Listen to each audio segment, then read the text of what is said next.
Abra sua Bíblia comigo no livro do profeta Jeremias, capítulo 18. Livro do profeta Jeremias, capítulo 18.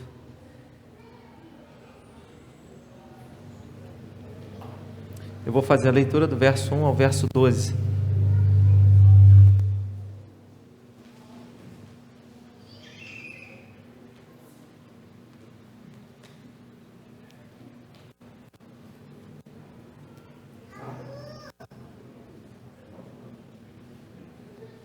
Se houver alguém ao seu lado sem Bíblia, compartilhe a sua Bíblia para que todos possam acompanhar a leitura.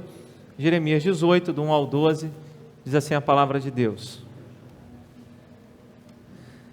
Palavra do Senhor que veio a Jeremias, dizendo: Dispõe-te e desce à casa do oleiro, e lá ouvirás as minhas palavras. Desci à casa do oleiro, e eis que ele estava entregue à sua obra sobre as rodas. Como o vaso que o oleiro fazia de barro se lhe estragou na mão, tornou a fazer dele outro vaso, segundo bem lhe pareceu. Então veio a mim a palavra do Senhor: Não poderei eu fazer de vós como fez este oleiro, ó casa de Israel? Diz o Senhor: Eis que como barro na mão do oleiro, assim sois vós na minha mão, ó casa de Israel. No momento em que eu falar acerca de uma nação ou de um reino para o arrancar, derrubar e destruir, se a tal nação se converter da maldade contra a qual eu falei, também eu me arrependerei do mal que pensava fazer-lhe. E no momento em que eu falar acerca de uma nação ou de um reino para o edificar e plantar, se ele fizer o que é mal perante mim e não der ouvidos à minha voz, então me arrependerei do bem que houvera dito lhe faria.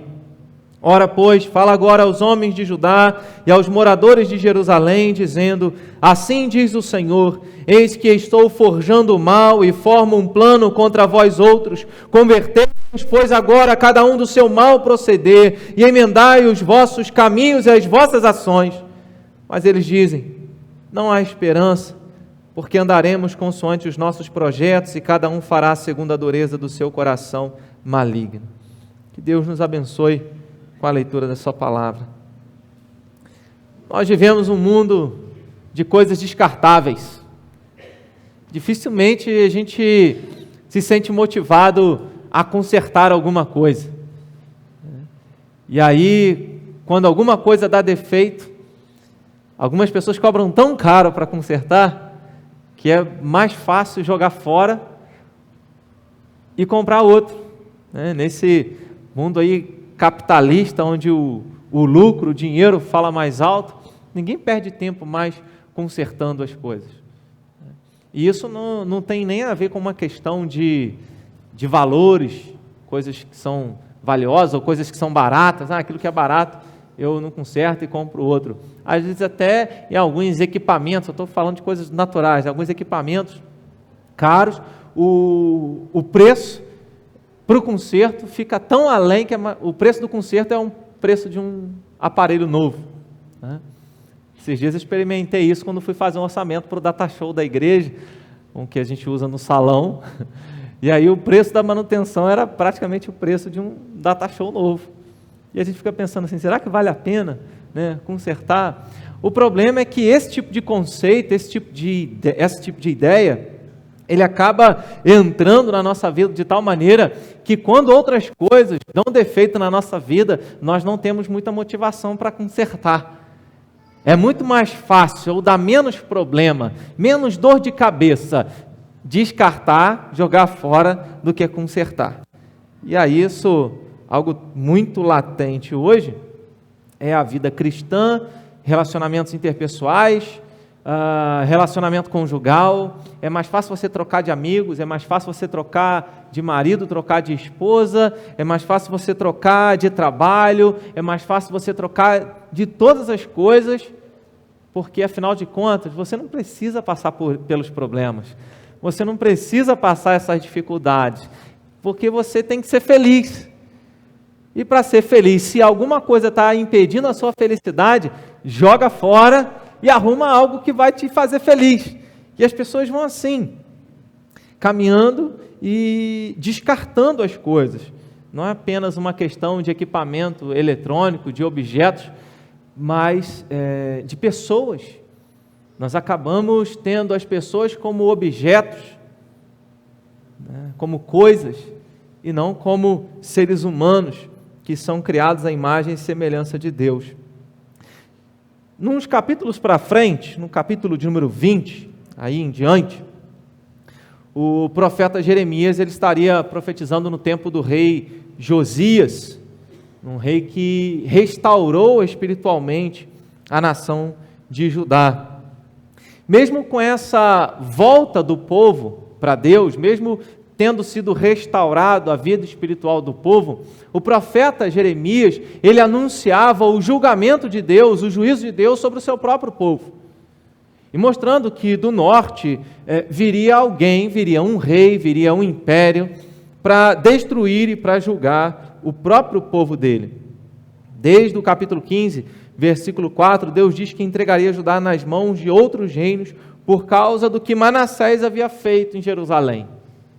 Então, aquilo que Manassés e outros reis fizeram, desobedecendo a Deus e levando o povo para longe de Deus, fez com que gerações seguintes, Deus manifestasse o seu juízo, o seu julgamento sobre o seu próprio povo. Porque mesmo tendo Deus enviado todos os profetas, vários profetas, para anunciar ao povo, olha, se arrependa, muda de direção, muda de caminho, se converta ao Senhor de coração, o povo não quis ouvir a Deus, não ouviu a Deus através da voz dos seus profetas e não teve jeito. Deus então envia Nabucodonosor e o povo é levado cativo.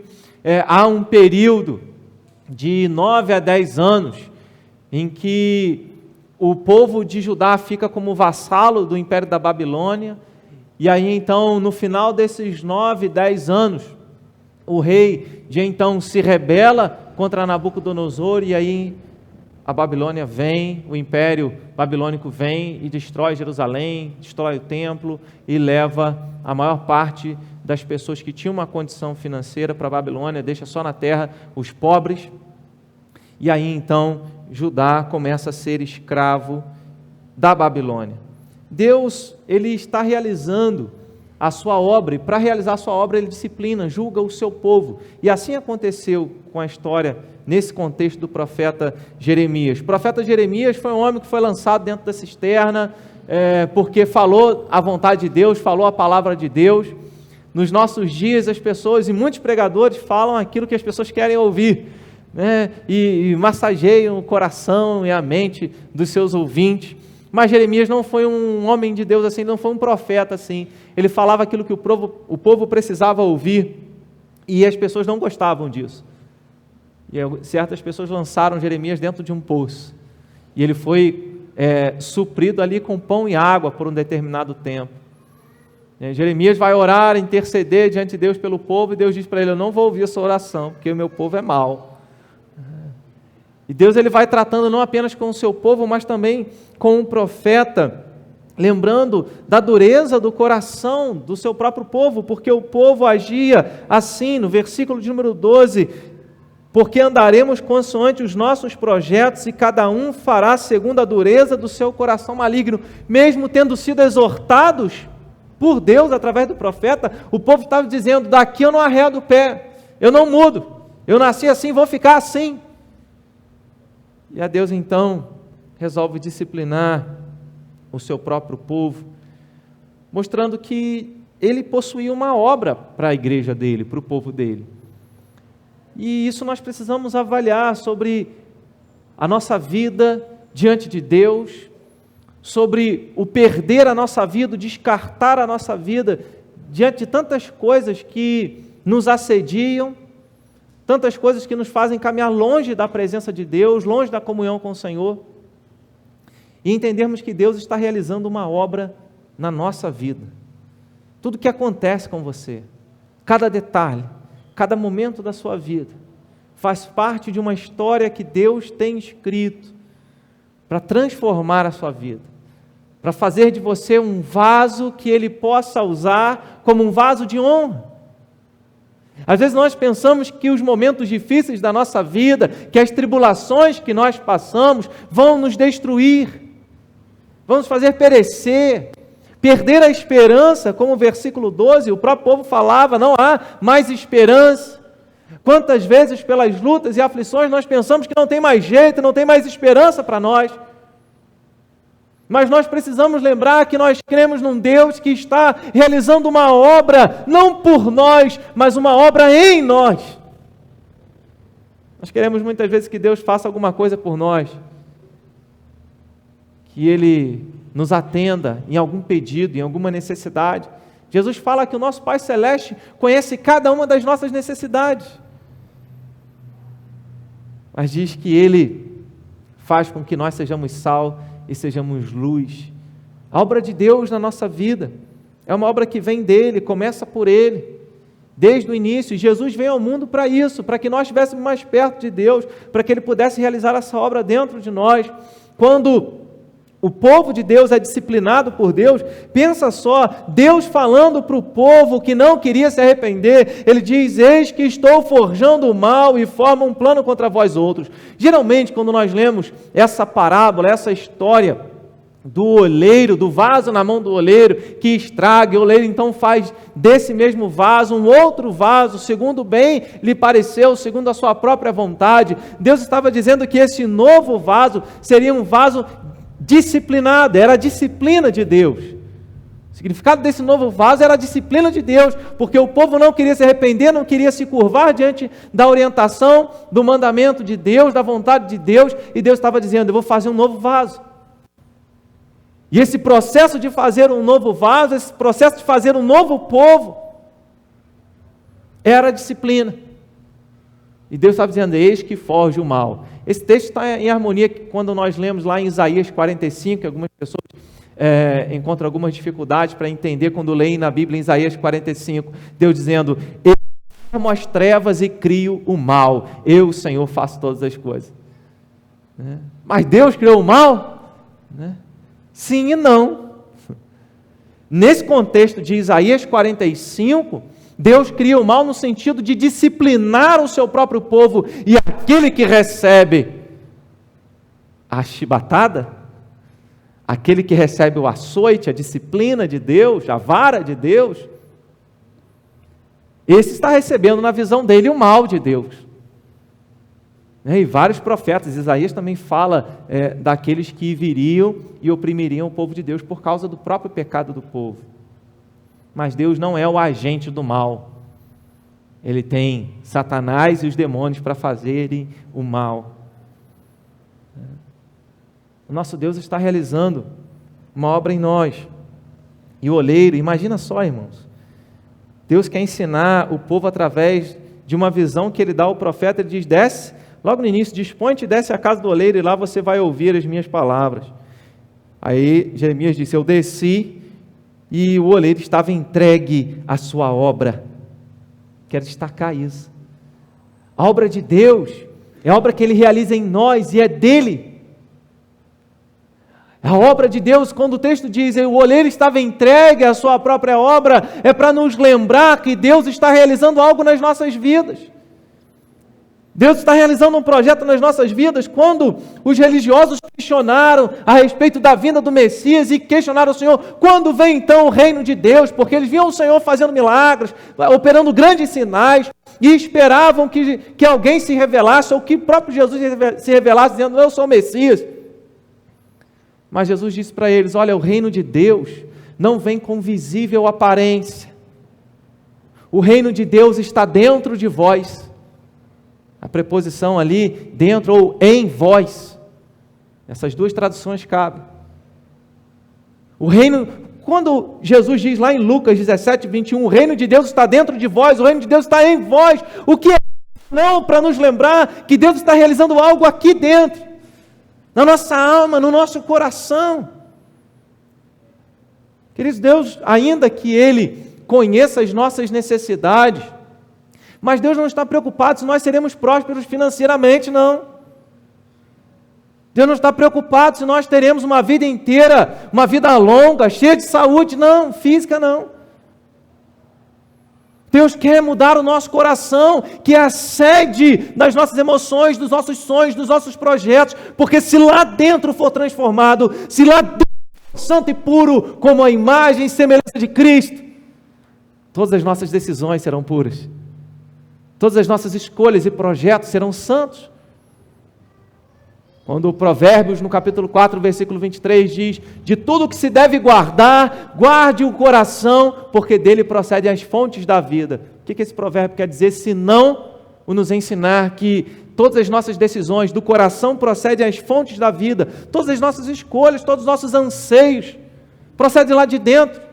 Aquilo que nós chamamos de coração, e eu sei que todos estão entendendo, eu não preciso fazer distinção entre coração físico, embora eu aponte para cá, coração físico, desse coração espiritual que é a nossa alma. Porque nós sabemos que Deus quer trabalhar dentro da gente, na nossa alma, o que geralmente nós falamos e chamamos de coração.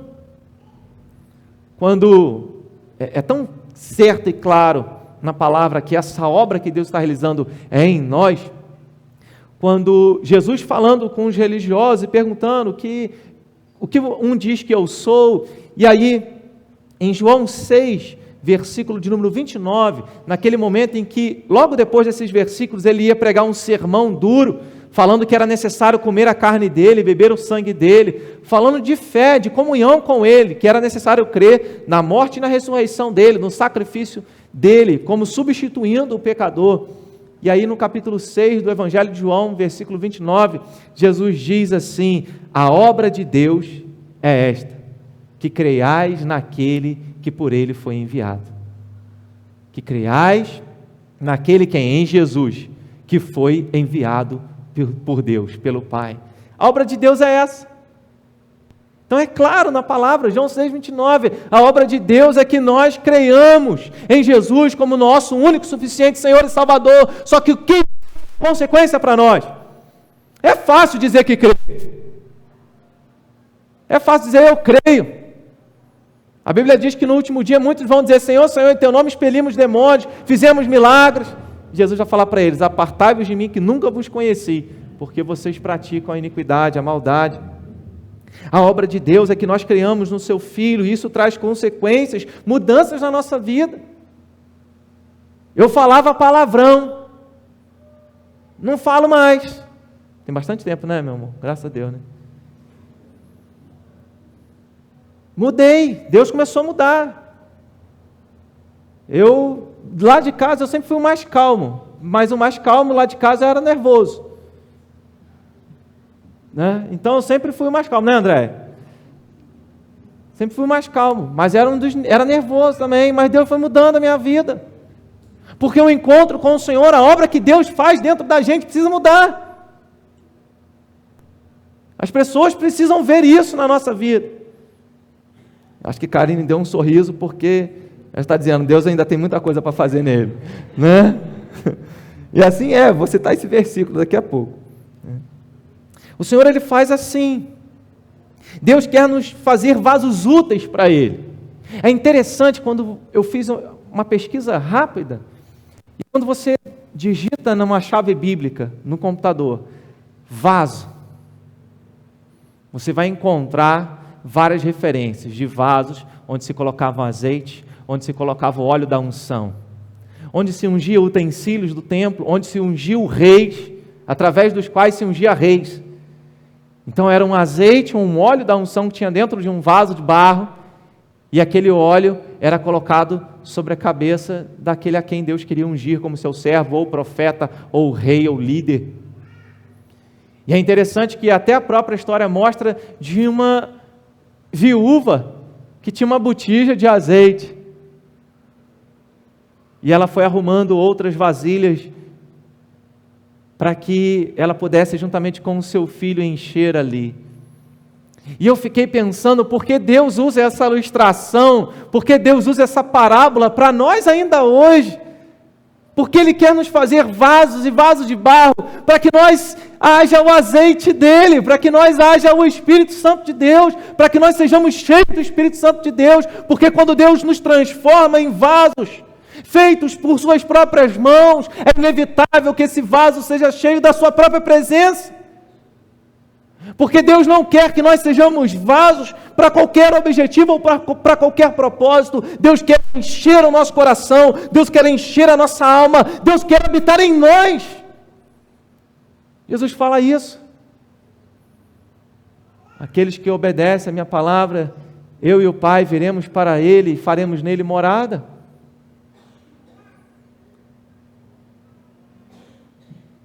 Que nós entendamos isso, de que estamos sendo trabalhados por Deus na nossa vida, seja acontecendo aquilo que é bom, aquilo que você espera, seja acontecendo algo ruim.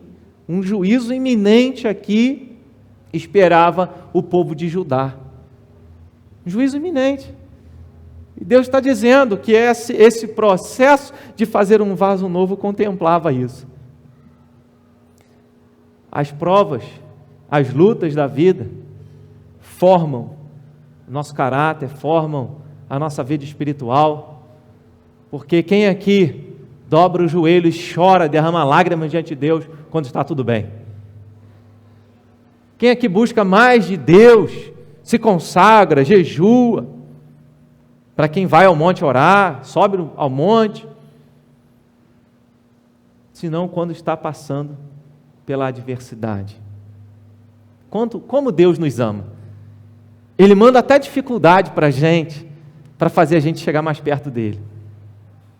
Ele manda lutas para nós, para trabalhar o nosso coração, de tal maneira que nós sejamos formados como um instrumento, ou num instrumento conforme o seu próprio desejo. Efésios capítulo 5, a partir do versículo 25, Paulo, tratando de uma analogia do relacionamento entre Cristo e a igreja, ele vai dizer que Jesus está trabalhando e preparando essa igreja para apresentar essa igreja a ele como uma igreja santa. E o texto é claro, de Jeremias 18, é claro ao dizer que estragar na mão do oleiro, não estragou porque o oleiro deu bobeira ali, vacilou. O vaso de barro não estragou na mão do oleiro porque o oleiro falhou, mas pelos próprios pecados do vaso, pelos próprios erros. Eu não li, quero ler agora, do versículo 13 em diante. Ele diz: portanto, assim diz o Senhor, perguntai agora entre os gentios, entre aqueles que não fazem parte do povo judeu, sobre quem ouviu tal coisa sobremaneira horrenda cometeu a Virgem de Israel. Acaso a neve deixará o Líbano, a rocha que se ergue na planície? Ou faltarão as águas que vêm de longe, frias e correntes? Aqui é uma figura de linguagem chamada interrogativa, que a própria pergunta responde a si mesmo, que Deus está dizendo: é impossível que essas coisas aconteçam. E também era impossível que o meu povo se afastasse de mim. Mas aquilo que era impossível do meu povo se afastar de mim aconteceu. Versículo 15.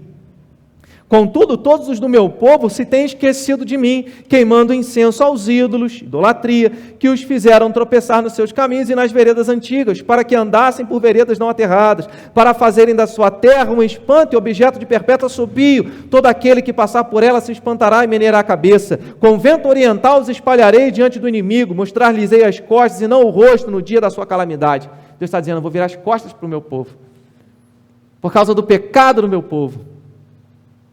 E aí nós entendemos algo muito importante na nossa vida.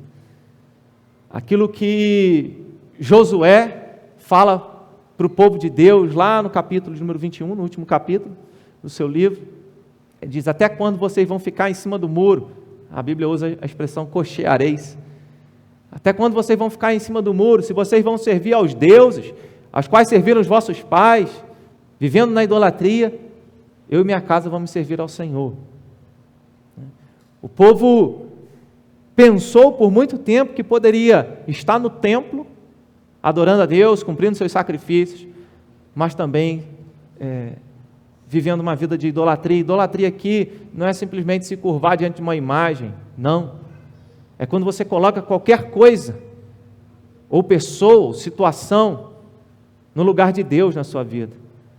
Quando a sua prioridade são coisas e pessoas e não Deus. Quando a prioridade são os projetos. Pronto. Quando nós amamos mais alguma coisa do que a Deus. Então a obra de Deus na nossa vida é uma obra que é realizada por Ele em nós, dentro de nós. E essa obra é uma obra que é abafada pelo nosso pecado. A obra de Deus em nós, ela pode ser abafada pelo pecado. Deus quer realizar uma grande obra na nossa vida, mas se nós estivermos alimentando o nosso coração, a nossa alma, daquilo que não vem de Deus, se nós estivermos flertando com o pecado e bebendo na fonte do diabo, nós não vamos, essa obra de Deus na nossa vida vai ficar enfraquecida. Em toda a Bíblia nós aprendemos que os nossos pecados fazem separação entre nós e Deus. E Jeremias viu bem claro que aquele vaso se estragou. E vemos o porquê ele se estragou, do verso 13 ao verso de número 17. Algo que fica bem claro do porquê o povo estava longe de Deus, se você voltar aí à página, no capítulo 17, do verso 1 ao 11. Eu não vou ler todo esse texto, mas a partir do versículo 1 diz assim: o povo de Judá, o pecado de Judá, está escrito com um ponteiro de ferro e com um diamante pontiagudo, gravado na tábua do seu coração e nas pontas dos seus altares. Seus filhos se lembram dos seus altares e dos seus postes ídolos, junto às árvores frondosas sobre os altos outeiros. O povo que adorava os seus deuses em outros lugares, no alto dos montes, debaixo das árvores.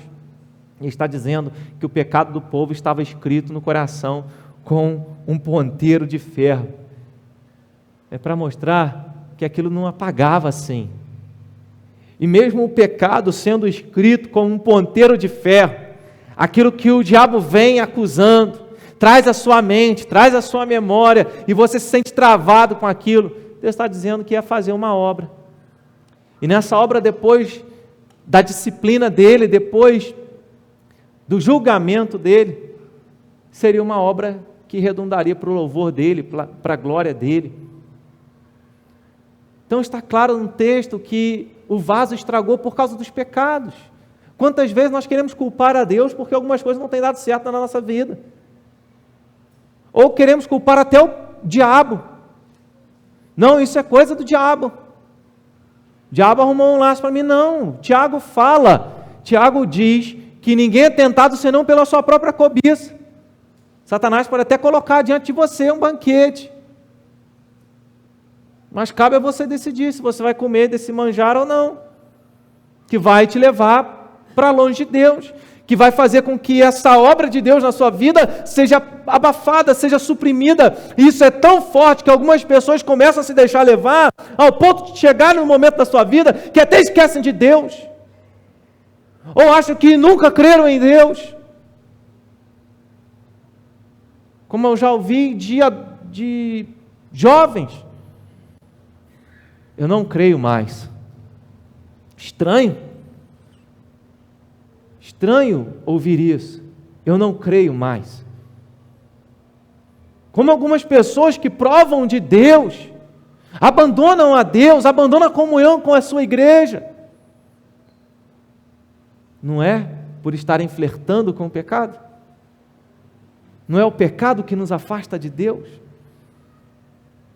Ananias e Safira deixaram seus corações se encher de engano, e do engano de Satanás.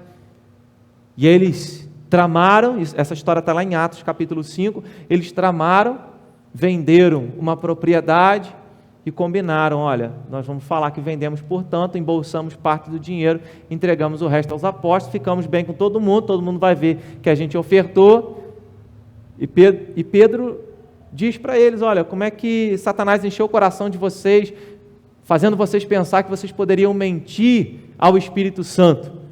Vocês não mentiram a homens, mas vocês mentiram a Deus. E aí naquele mesmo momento, Ananias expira, cai morto, e depois chega Safira e conta a mesma história e confirma a história do marido, e ela cai morta ali também. É o que o pecado faz com a gente. O pecado, ele nos cega. O pecado, ele nos afasta de Deus e faz com que a obra de Deus na nossa vida seja cada vez mais uma realidade distante.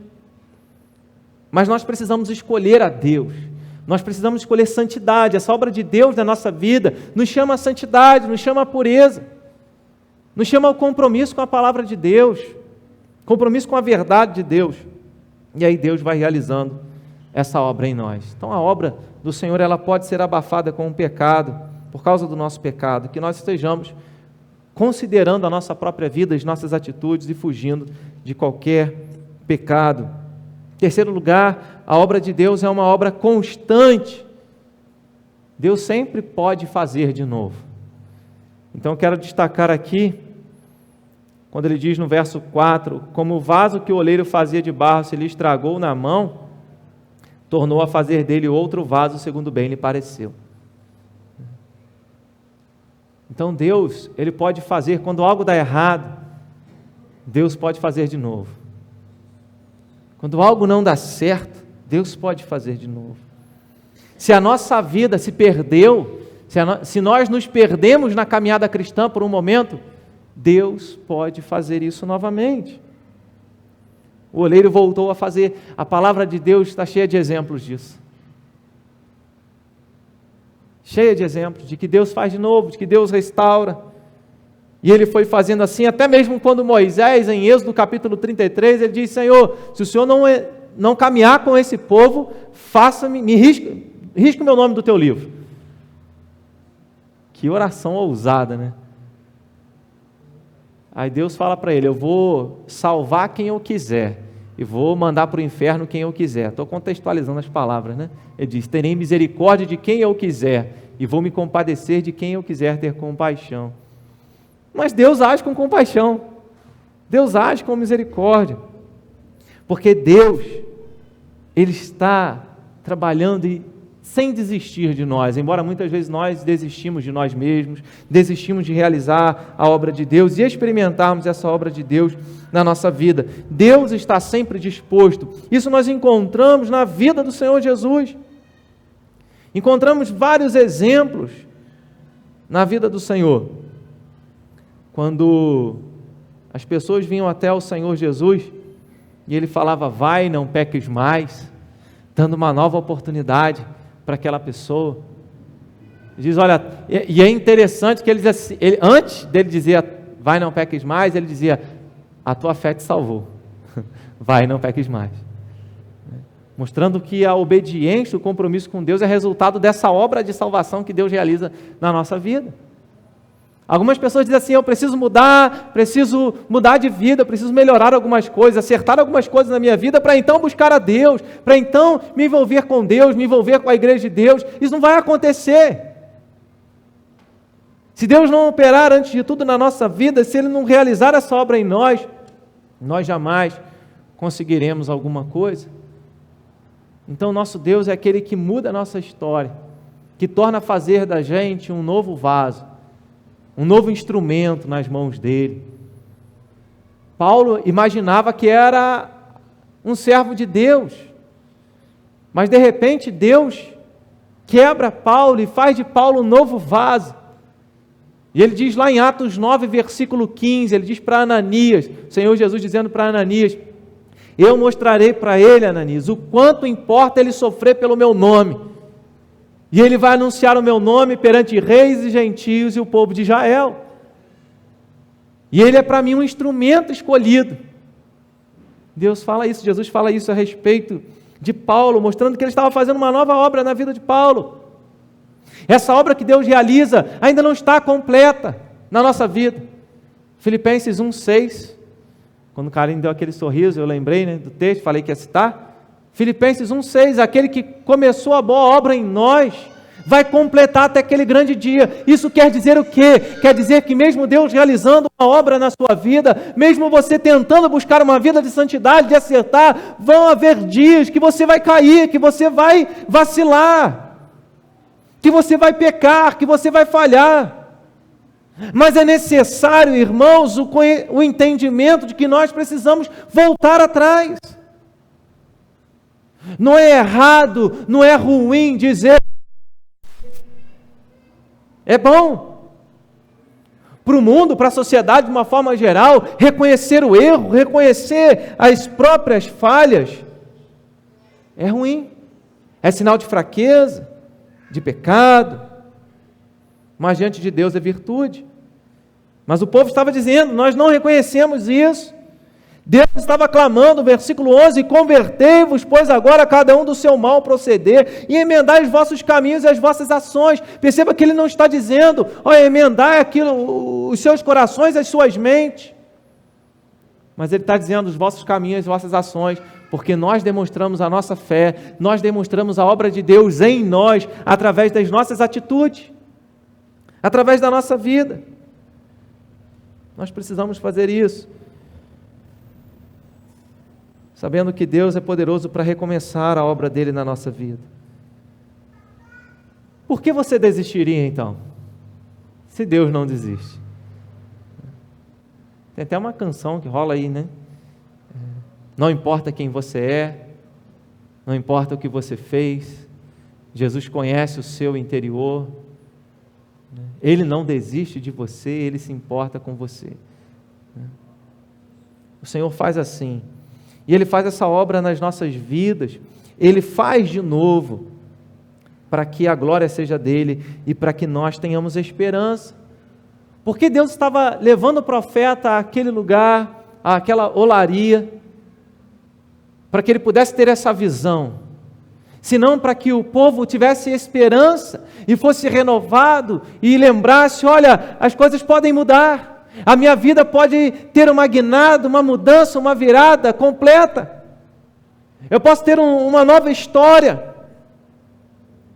Jesus então recomeça com os discípulos que haviam fugido, aqueles discípulos que haviam abandonado o Senhor, no dia da crucificação, no dia da sua prisão. Jesus vai ao encontro deles para restaurá-los. Aquele Pedro que havia negado o Senhor e logo depois Jesus o fitou em seus olhos. Aquele Pedro que chora amargamente por ter abandonado o Senhor. Aquele Pedro que errou, que falhou, Jesus vai até ele. Diz: Pedro, apacenta as minhas ovelhas, apacenta as minhas ovelhas, apacenta as minhas ovelhas. Se você me ama, é o que você precisa para cuidar do meu rebanho, para cumprir a sua missão. Deus sempre faz de novo, irmãos. Às vezes nós ficamos, em alguns momentos, tão saudosos a respeito de experiências, de comunhão com Deus do passado, de dias de glória, de intimidade, onde nós realmente experimentávamos agir de Deus, servimos ao Senhor. Talvez você passe por uma experiência dessa, ou esteja passando por algo assim. Deus pode fazer de novo, Deus pode pegar esse vaso e fazer desse vaso, da sua vida, um novo vaso. Isso serve para todas as coisas, nós podemos aplicar isso em várias áreas da nossa vida. E isso é o que a palavra de Deus faz, né? Não é apenas lembrar que Deus ia usar o julgamento, o cativeiro na Babilônia, 70 anos, para consertar o seu povo, para fazer do seu povo um novo vaso. Esse processo levou 70 anos. Talvez você esteja pensando assim: tanto tempo estou passando por isso, tanto tempo vivendo, tendo essa experiência ruim. Lembre-se que vai valer a pena, porque a obra que Deus faz, tudo que Deus faz, é muito bom. Não é isso que a Bíblia nos ensina? Depois que Deus terminou de fazer toda a sua obra, Ele diz assim: eis que tudo é muito bom. Quando Deus terminar a obra dele na sua vida, vai ser muito bom. É muito bom que nós não venhamos a desistir. E qual é a nossa parcela nisso? Qual é a nossa responsabilidade nisso? Toda ação, num primeiro momento, é uma ação de Deus. É Ele que toma o barro, Ele que faz o vaso estraga pela sua própria responsabilidade, pelos seus próprios pecados, mas o oleiro não desiste do seu vaso, o oleiro não desiste da sua igreja, o oleiro não desiste da sua família, não desiste da sua vida, e Ele torna a fazer desse vaso um novo vaso, como bem lhe apraz. Mas é necessário que esse vaso se arrependa, é necessário que esse vaso se converta, é necessário que esse vaso abandone os seus próprios pecados. Não tem como você experimentar uma grande obra de Deus na sua vida se você continuar servindo ao pecado. Deus, na sua infinita misericórdia, graça e amor, Ele reservava ainda um lugar para quem se convertesse. Por isso a palavra de Deus, principalmente nos livros proféticos, sempre falam daquele remanescente fiel. Quando você ouvir essa expressão remanescente, lembra que é aquele povo de Deus que é salvo, que verdadeiramente é de Deus.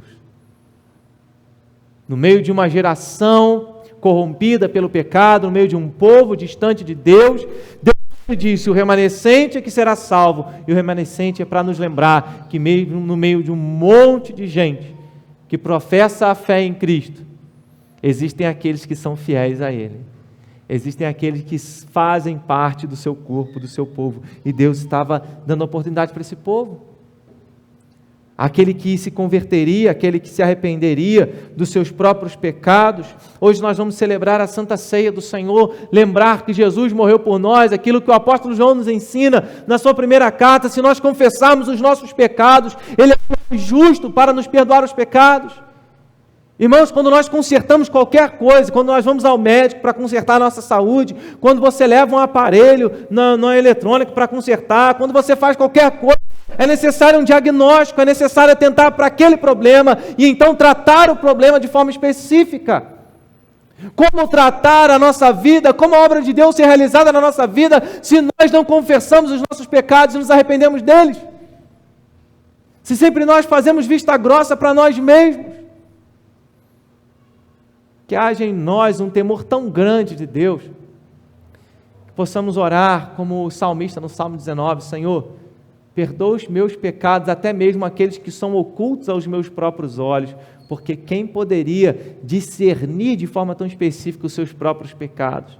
Às vezes nós pecamos e não tomamos consciência que pecamos, mas é necessário pedir a Deus que nos ajude pelo seu Espírito Santo a ver onde nós temos errado. Onde você tem errado? Onde você tem errado na sua casa? Onde você tem errado no seu trabalho? Que tipo de pecado? É aquele de não ter o domínio próprio? É aquele de não fazer o bem? Qual é o seu pecado? É aquele de cobiçar aquilo que não é seu? Coloque isso diante de Deus. Eu sei que todos nós temos algumas áreas, alguns erros. E nós precisamos colocar esses erros diante de Deus. Poderia pegar a Bíblia aqui e citar várias listas, né? A ira, a facção, divisão, ressentimento, falta de perdão. São tantos os pecados que a Bíblia traz, que nós precisamos aprender a colocá-los diante de Deus e pedir: Senhor, eu me envergonho deles. Porque quando a gente apresenta isso diante de Deus, Deus começa a limpar e a agir na nossa vida. Não queira ser o super crente, não queira ser o super-herói cristão, não queira ser, ou não pense que você é o mais santo dos cristãos. Queira ser o santo, o mais santo, mas não pense que você é. Coloque diante de Deus os seus pecados e os seus erros. E é isso que vai fazendo com que a nossa vida seja transformada, essa conversão, a mudança de atitude, o colocar a nossa vida diante de Deus. Observa o que ele diz no versículo número 8, 9 e 10: se a tal nação se converter da maldade contra a qual eu falei, também eu me arrependerei do mal que pensava fazer. Então, se alguém que está no caminho mau e vai receber o juízo de Deus, se arrepender desse caminho e demonstrar uma atitude benigna, de obediência à palavra de Deus, Deus vai agir com misericórdia. E o contrário também é verdade. Se alguém que está no caminho de Deus, ele diz: se eu falar, e no momento em que eu falar acerca de uma nação ou de um reino para edificar e plantar, se ele fizer o que é mal perante mim e não der ouvidos à minha voz, então me arrependerei do bem que houvera dito lhe faria. Aquele que pensa que está em pé, vigia para não cair. Não pense de si mesmo além daquilo que convém. A conversão de que o texto fala é para o povo de Deus, para o povo se arrepender, para que nós lembremos que mesmo a igreja do Senhor, nós temos os nossos pecados.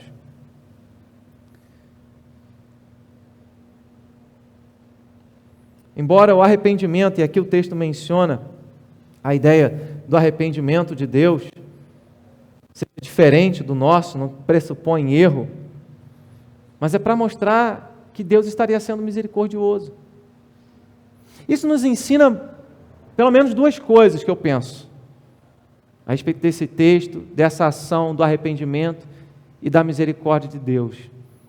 O fato de trazer paz ao meu coração, que Deus é misericordioso e eu posso confessar os meus pecados diante dele, diferente para as outras pessoas, porque as pessoas vão apontar o dedo para mim, vão me condenar, mas se eu falar para Deus, Deus vai me acolher, e se Ele vê no meu coração que realmente aquilo é sincero, Ele me perdoa, ainda que as pessoas não acreditem em mim, como aconteceu com Paulo. Paulo se converteu e as pessoas não acreditaram muito na conversão dele, diziam, olha, aquele que perseguia, dizem que aquele que perseguia a gente agora, dizem que ele se converteu, que ele segue a mesma fé que nós. Algumas pessoas tinham algumas reservas com Paulo.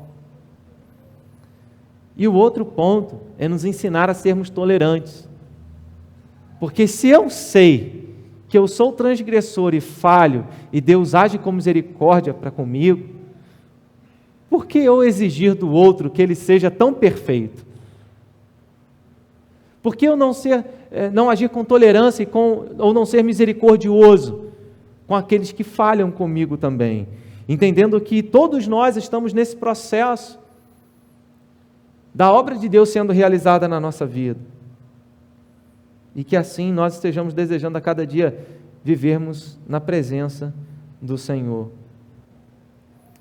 Deus queria que o povo dissesse, erramos, pecamos. Deus queria que o povo demonstrasse uma atitude diferente.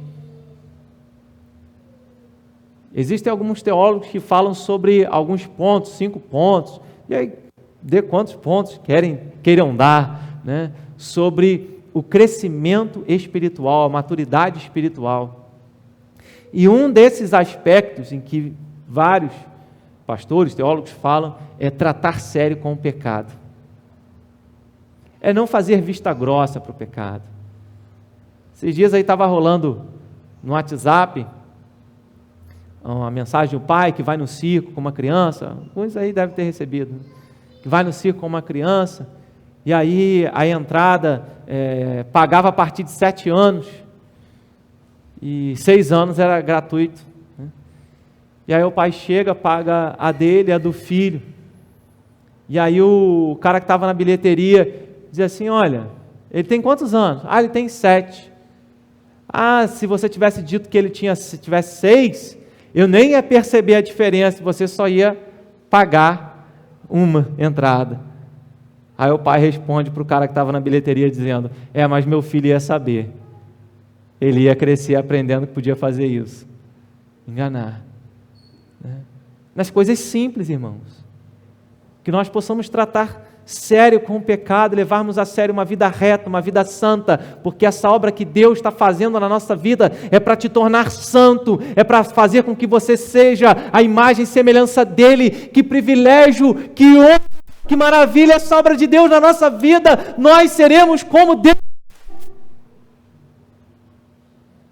santos.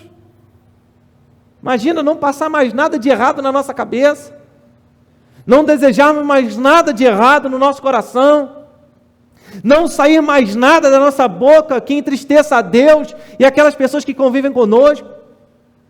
Amor, paz, alegria, benignidade, bondade, mansidão, domínio próprio. O fruto do Espírito plena operando na nossa vida. As pessoas à nossa volta enxergando Cristo. Como nós cantamos, já não sou eu quem vivo, mas Cristo em mim. É essa obra de Deus que Ele quer fazer no seu coração. É isso que Ele quer fazer em você, e não por você. Porque em toda a criação de Deus, quando Ele termina todas as coisas, diz, é bom. coisas, cumprindo toda a e reino ao seu Pai, e Deus será tudo em nós, em todas as coisas. E aí então, Jesus vai dizer, vai ficar satisfeito. Isaías 53. Então verá o fruto do penoso trabalho de sua alma e ficará satisfeito. Será que Jesus tem estado satisfeito com a sua vida? Com a obra que Ele tem realizado e que você tem contribuído através da conversão e do arrependimento? Deus não quer que nós soframos a sua ira, ainda que muitas vezes soframos as consequências das nossas atitudes más. Ele quer que nós tenhamos intimidade com Ele. Que nós estejamos lembrando disso. Quero convidar você a fechar os seus olhos.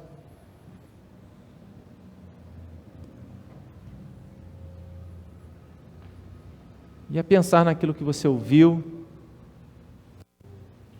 a refletir nessa mensagem, lembrando que Deus quer habitar em você, Deus quer te tornar santo, mas quando você escolhe o pecado, essa obra se torna mais distante. Então escolha Cristo todos os dias, escolha santidade todos os dias, e peça ao Senhor força todos os dias.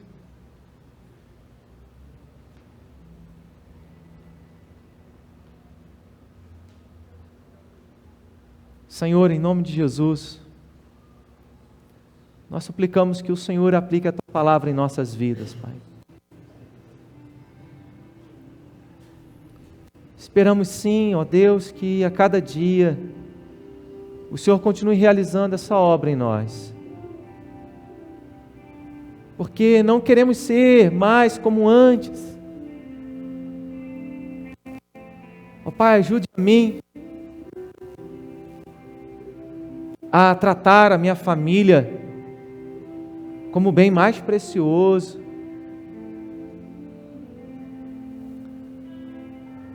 Ajude a ter palavras brandas. Ajude-me, ó Deus, a ser o esposo, o marido que minha esposa precisa. Ajuda-me, Pai, a ser o pai que as minhas filhas necessitam. Ajuda-me, Deus, a ser o servo e pastor que as tuas ovelhas carecem.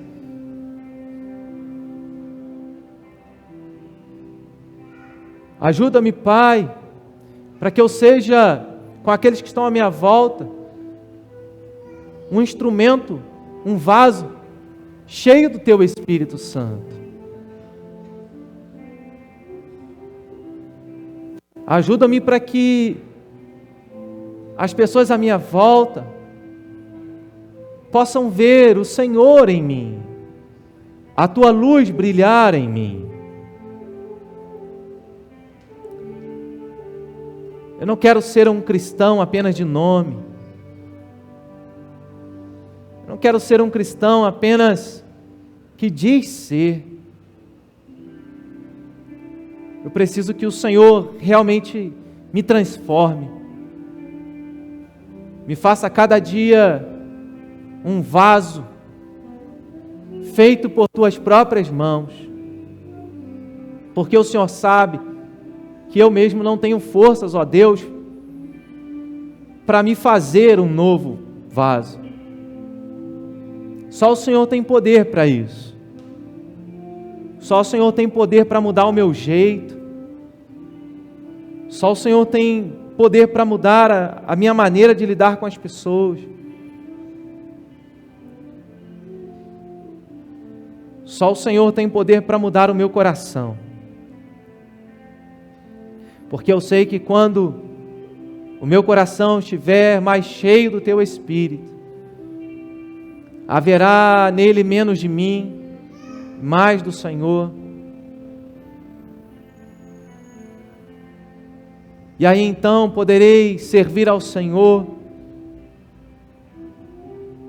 como um verdadeiro servo do Senhor.